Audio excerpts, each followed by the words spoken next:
네, 지난주 사의를 표명한 청와대 수석들의 교체가 사실상 마무리된 가운데 오늘 당정청은 고위급 회의를 열고 호우 피해에 대한 재난지원금 상향을 결정했습니다. 네, 정치권의 다양한 현안들 오늘 더불어민주당 최고위원 후보인 소병훈 의원 모시고 이야기 나눠보도록 하겠습니다. 어서 오십시오. 안녕하십니까? 네, 안녕하세요. 네. 지금 전국적으로 비 피해가 굉장히 큰 상황입니다. 의원님 지역구가 경기 광주인데 이 지역은 좀 괜찮습니까? 네, 제 지역구는 경기 광주 너른고을 광주입니다. 예. 빛고을하고 예. 좀 다른데 저희 지역은 2011년에 아주 큰 수해를 겪고 나서 그때 이제 취약 지역들을 많이 손질을 했습니다. 그러다 보니까 이번에도 역시 비는 많이 왔지만 큰 피해 없이 지나갔습니다. 다행이네요. 예, 오늘 고위 당정청 이제 회의가 열렸고요. 여기에서 일단 4차 추경은 추후에 판단을 하기로 하고 재난지원금은 현재 2배 수준으로 이제 올리는 내용이 나왔는데 이 결과에 대해서 일단은 좀 어떻게 보시는지 듣고 싶습니다. 그 피해 보상 뭐 이런 거랄까요? 그 부분이 사실은 기준이 예. 아마 3, 40년 전에 정해진 걸 겁니다. 그래서 저는 2배도 현실적이지 않다라는 생각은 합니다. 단순히 늘어나는 게 뭐 100%다 이런 정도로 그 큰 것처럼 보이지만 사실은 집 한 채 100만 원 보상해가지고 그리고 200만 원 보상해가지고는 손댈 수조차 없습니다. 그래서 그런 부분도 현실화시켜야 되겠다. 예. 그리고 부족하면 어차피 이게 국민들이 겪는 어려움이기 때문에 정부에서 그건 해줘야 된다는 생각을 합니다. 네. 자, 이런 가운데 지금 정치권에서는 때 아닌 4대강 문제가 다시 좀 소환이 됐습니다. 4대강 덕분이냐, 때문이냐 이 문제를 놓고 지금 논란이 계속 이어지고 있는데 야당에서는 이 섬진강이 4대강에 포함되지 않았기 때문에 피해를 더 키웠다 이런 주장인데 여기에 대해서는 어떻게 보십니까? 글쎄요, 이 부분을 왜 지금 이 시기에 또 꺼내는지는 모르겠는데 네. 저는 그냥 그 철지난 유행가 정도로 생각하고 있습니다. 이미 지난 그 박근혜 정권에서도 그랬고 우리 문재인 정부에서도 감사원에서 감사했고 그 내용은 이제 속속들이 나와 있는데 국민들도 잘 알고 계십니다. 다만 그게 또 그 확인해야 될 문제라면 아마 이번 피해 회복이 복구가 끝나고 나면 예. 다시 한번 확실하게 조사하는 것도 좋겠다 생각을 합니다만은 저는 이게 4대강 자체가 순서가 잘못된 거다. 이 지천부터 손질을 하고 본류를 손질해야 되는데 본질만 손질하고 지천을 손대지 않았기 때문에 마치 예를 들자면 계단 청소를 하면서 위에서부터 해야 되지 않겠습니까? 그래야 아래까지 할 텐데 아래부터 청소를 하는 격이다. 그래서 아래부터 계단 청소를 하면 아무리 해도 계속 저렇게 된다. 애초에 잘못된 정책인데 이것이 가끔 한 번씩 등장을 하는데요. 정말 네. 철진한 유행가 부르듯 한다. 저는 그렇게 생각합니다. 네. 그 피해 복구 이후에 4대강 사업의 어떤 실효성에 대한 어떤 조사에 대해서는 그럼 공감을 하시는 부분이십니까? 조사를 해야 된다는 것보다도요. 예. 이런 식의 그 터무니없는 이유로 예. 이렇게 자꾸 그런 핑계를 대면서 본질을 벗어난 얘기하는 것. 예. 이것을 그냥 좀 덮어주기라도 하려면 뭐 필요하다면 조사도 해야 된다고 생각합니다. 예. 네. 그 청와대 이야기도 좀 해보겠습니다. 일단은 지난 월요일에 이어서 이틀 만에 추가 인사가 발표가 됐고요. 이로써 이제 사퇴를 표명했던 6명 가운데 5명의 수석 비서관은 모두 교체가 된 상황입니다. 이번 어떤 청와대 인사에 대해서 일단은 좀 어떻게 바라보고 계시는지 듣고 싶습니다. 글쎄요, 이제 청와대 인사는 대통령의 고유 권한이기 때문에 제가 뭐 거기에 대해서 언급하는 것이 적절한지는 모르겠습니다만은 예. 상식적으로 생각할 때 이제 청와대 이제 후반부로 들어서지 않습니까? 예.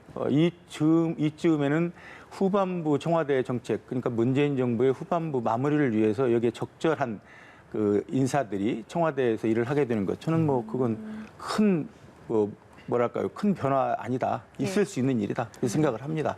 다른 이유들을 붙이고 싶어하는 사람들도 있겠지만, 예. 그건 있을 수 있는 일이다. 계획된 일일 수도 있다. 이쯤에서는 새로운 체제가 등장할 수 있다고 생각합니다. 네. 지금 민주당 최고위원에 나서는 만큼 경선 얘기를 저희가 한번 넘어가 보겠습니다. 출마를 결심하게 된 계기, 그리고 최고위원으로서 본인의 강점을 한번 먼저 들어볼게요. 가장 큰 이유라면 정권 재창출입니다. 예. 왜냐하면 정권이 정권을 다시 가져오지 못하고 나서 일어나는 일을 너무나 생생하게 봤기 때문에 지난 김대중 정부 노무현 정부 이후에 10년 동안 그 공들였던 한미 관계가 이명박 정부 들어서면서 6개월 만에 파탄나는 모습을 봤습니다. 그리고 그 후 10년입니다. 이제 그동안 참 어려웠던 그 남북 관계, 한미, 그다음에 북미 관계가 이제 풀려가고 있는데 예. 이 시기에 정권을 다시 창출하지 않으면 또다시 과거로 돌아간다. 그래서 저는 정권 재창출이 중요하다. 그리고 이 정권 재창출을 위해서는 제 역할이 과거 2년 동안 해왔던 역할이 도움이 될 수도 있다. 이런 예. 생각 때문에 예. 하고 있습니다. 그 말씀하신 것처럼 대선을 준비를 해야 하는 어떤 막중한 책임을 지니게 되는 게 이제 차기 지도부의 역할일 텐데 그 전에요. 지금 민주당이 사실 뭐 불과 넉 달 전과 비교했을 때 어떤 민심이 조금 약해졌다라는 평가를 또 일각에서는 받고 있는 게 사실입니다. 때문에 지금 이러한 민주당의 현실에 대해서 어떻게 좀 진단하고 계시는지도 듣고 싶은데요. 저는 최근의 상황을 좀 긴 호흡으로 봤으면 좋겠다는 생각을 합니다. 예. 말씀드리자면 민주당의 역사가 65년 됐습니다. 그리고 65년의 민주당 역사 중에서 정권을 만들고 정권 교체에 의해서 그리고 지방 정부를 우리 당으로 만들고 그리고 이어서 국회까지 절대 의석을 얻은 건 이번이 65년 역사에서 처음이다. 정당 운영은 매우 성공적으로 해왔다고 저는 생각합니다. 그런데 이게 이제 3, 4개월 만에 지지율이 흔들린다는 거 아닙니까? 예. 당이 흔들리는 건 아닙니다. 다만 그 지지율이 흔들리는 요인 중에 정당 활동의 본질적인 부분과 다른 그런 이유들이 여러 섞여 있는데요. 예. 그렇다고 해서 이걸 그냥 지나치자는 건 아닙니다만은 다만 지금 왜 이런 그 출렁거림이 있는지는 정확하게 한번 분석해 볼 필요가 있다. 우리 당이 잘못해서일 수도 있지만 예. 그 49%의 지지자들, 180석을 준 지지자들이 좀 일대로 좀 하라고 했더니 일을 제대로 못한다. 그러니까 180석의 역할을 못한다고 해서 저희 당에 실망한 부분도 있다. 그래서 제 생각은 그렇습니다. 그 180석의 국민의 뜻을 엄중하게 받아들이고 무겁게 받아들이고 어쩌면 명령으로 받아들여서 당이 제 역할을 해야 되겠다. 책임지는 정치를 해야 되겠다. 이런 생각을 합니다. 네, 뭐 지금 통합당 같은 경우에는 지지율이 많이 올라왔는데 이제 앞으로 최고위원에 나서시는 만큼 최고위원이 된다면 야당과의 협치는 어떤 식으로 혹시 풀어갈 계획이신지 들어볼 수 있을까요? 글쎄요, 저는 물론 이제 협치라는 말이 이제 거의 우리 사회에 상식처럼 굳어져 있는 얘기긴 하지만 그 정치권끼리의 관계를 협치라고 얘기할 수는 없습니다. 시민사회와 정치권이 한다면 협치라고 할 수 있지만 그래서 그 상식선에서 그러니까 상식적으로 국회를 운영해야 되겠다. 예를 들면 주고받기식.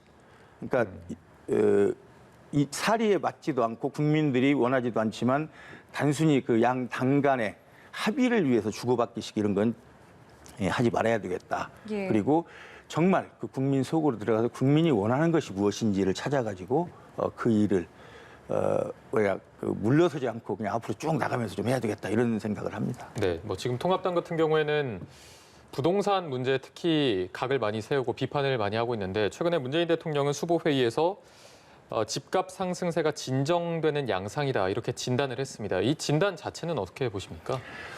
그 부분도 그렇습니다. 과거 지난 정부에서 이번 정부죠. 지난 국회 시기 많은 사람들이 정부 얘기를 할 때 20개가 넘는 정책이 나왔는데 실패했다 얘기를 하지 않습니까? 실패라고 보지는 않습니다. 저는 다만 그 정책을 100% 이행을 못했다는 건데 왜냐하면 그런 정책을 하기 위해서는 국회에서 입법적으로 뒷받침을 해줘야 됩니다. 그렇지만 입법적으로 법을 하나도 해준 적이 없습니다.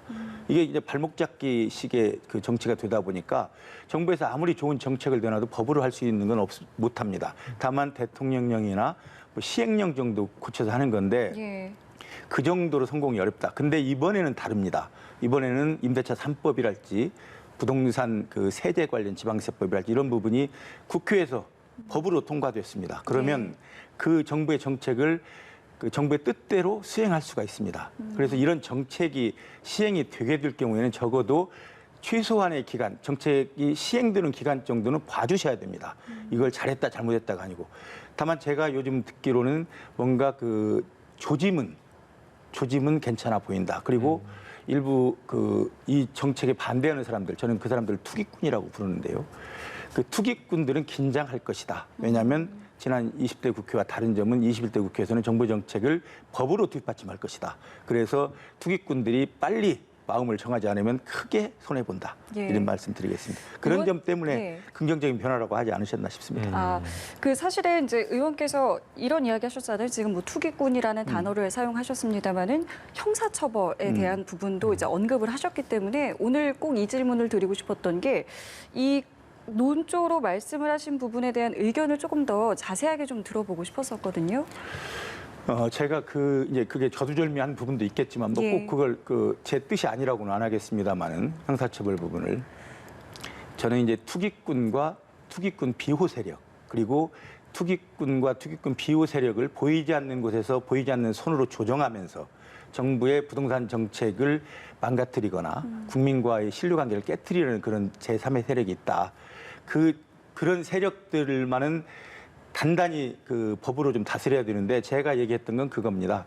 그 집 없는 서민이 집 한 칸 갖고 싶어하는 그 희망, 예. 그 희망을 뺏어간 도둑들이다. 제가 그렇게 얘기를 했습니다. 그건 그 헌법에도 국민 행복 추구권이 있는데 그 집을 갖고자 하는 그 희망을 이루어서 나 행복해보고 싶은데 그 돈 벌기 위해서 아니면 자산을 늘리기 위해서 집을 사고 팔면서 그 차익을 노리고 그 장사처럼 하는 그 사람들은 절대로 일반 장사하는 것하고 다르다. 그렇기 때문에 저는 이건 그 형사법으로 다스려야 되는데 그걸 제가 국토부에도 요청했습니다. 헌법에 위반되지 않은 정도 안에서는 이건 법으로 다스릴 수 있는 부분을 만들어 달라. 그리고 헌법을 벗어나지 않는다면 이미 잘못된 법들은 더 이상 집행되지 않게 해달라.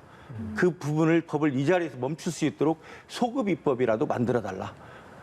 물론 그건 현실성은 떨어지지만 저는 계속 그 방법을 찾아볼 생각입니다. 투기꾼들과 투기꾼 비호 세력과 그 두 세력을 손으로 조정하는 그 세력을 완전히 없애기 전까지는 저는 그 일을 꼭 좀 해보고 싶습니다. 네, 그런 의미에서 좀 강한 논조로 말씀을 해주신 것 같은데 아까 이제 부동산 정책 관련해서 말씀하시기를 부동산이 어쨌든 시간이 조금 걸리는 만큼 정책이 시행될 때까지는 더 지켜봐야 한다 이런 입장인데 국민들 입장에서는 좀 믿고 지켜보려면 이 정부나 그런 부분에 대한 신뢰가 필요할 텐데 이런 국민들의 신뢰 부분과 관련해서 뭐 청와대 참모나 다른 뭐 국회의원들의 다주택 이런 문제에 대해서는 좀 어떻게 생각을 하고 계십니까? 그러니까 제가 그 말씀을 드릴 때 항상 전제했던 부분이 있습니다. 뭐냐면 지금까지 그러니까 선량한 시민 그리고 합법적으로 집을 가지고 있었지만 이게 그러니까 그 차익을 노리거나 이러지 않은 사람들에게는 그 심하게 물을 수는 없다. 네. 그렇지만 이제 지금 부동산 문제가 사회 여론화되면서 아마 공무를 담당한 분들은 그리고 특히 부동산 관련된 일을 하는 분들은 그야말로 이해 충돌의 원칙이 뭔지를 아마 고민하기 시작했을 겁니다. 하루아침에 팔아라 이렇게 할 수는 없는 일이고 저는 공무를 담당하신 분들은 뭐 여야 할 것 없이 네. 저는 하나씩 정리해 갈 것이라고 보고 그 부분을 본다면 국민들께서도 약간의 신뢰를 다시 회복할 수 있지 않을까 하는 생각을 합니다. 예. 자, 그렇다면요. 일단은 최고위원으로 이제 또 이제 출마를 하셨기 때문에 앞으로 또 역할을 이제 맡게 되신다면 또 어떤 각오, 또 어떤 목표로 임하실지 이 부분도 좀 듣고 싶은데요. 저는 그 국회가 그리고 정당이 자기가 가진 고유의 그 색깔 이런 예. 부분 좀 드러내야 되겠고 그리고 자기의 역할을 피해서도 안 된다고 봅니다. 지금 우리 정치 상황에서는 국회에서 해야 될 일을 좀 적절한 때 하지 않는 부분도 많습니다. 저는 이제 그 일을 좀 하고 싶습니다. 예. 최고위원이 된다면 우선 우리 당 같은 경우는 국민의 명령 180석을 준 국민의 명령을 충실히 이행해서 책임지는 정치, 책임을 다하는 정당이 되고 싶고 그다음에 국회의 목소리, 예를 들면 한미관계나 남북관계에서 국회가 해야 될 목소리는 내야 되겠다. 정부에게만 맡기지 말고 정부가 하기 어려운 이야기 국회에서 해야 되겠다. 예를 들면 그렇습니다. 남북 문제에 있어서 유엔의 제재 밖에 있는 거라면 정부는 외교적으로 미국과의 관계가 있겠지만 국회는 유엔 제재 밖에 있는 남북 문제는 국회가 나서서라도 해결해야 되겠다. 저는 남북 국회의담도 좀 빨리 성사시켜서 서로 의견 교환했으면 좋겠다 이런 생각을 합니다. 네.